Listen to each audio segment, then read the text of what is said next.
আমরা যে এলাকাটার মধ্যে আছি এর থেকে শান্ত এলাকা আমি মনে করি না কোথাও আছে। কারণ দেশের মধ্যে এত কিছু হয়ে যাচ্ছে, তার বিন্দুমাত্র প্রভাব আমাদের এলাকাতে পড়ে নাই। কোনো ভাঙচুর হয় নাই, কোনো ডাকাতি হয় নাই, কিচ্ছু হয় নাই। আমরা খুব শান্তিতে ছিলাম এতদিন।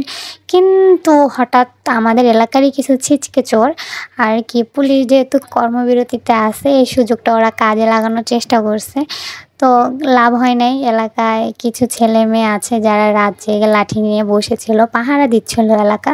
তো তাদের চোখে পড়ে যায় আর তাদেরকে খুব মারধর করে, এটা সকালে জানি। কিন্তু রাত্রে যখন সবাই ডাকাত ডাকাত ভরে চিল্লাচিল্লি করতেছিল, অনেক ভয় পাইছি। উঠে আমি মানে কি বলবো, এখানে তো কয়েকজন লোক দেখা যাচ্ছে, এর আগে পুরো গলিটা ভরা ছিল। মূলত এখানেই চুরি করতে আসছিল। কি জানি কিভাবে ওরা। সরকার চেঞ্জ করে আসলে কোনো লাভ নাই, নিজেদেরকে চেঞ্জ হতে হবে। একজন সরকার যাবে আসবে, কিন্তু আমরা যদি নিজেদের মধ্যে কোনো পরিবর্তন না আনি তাহলে কোনো দিন দেশের উন্নতি হবে না।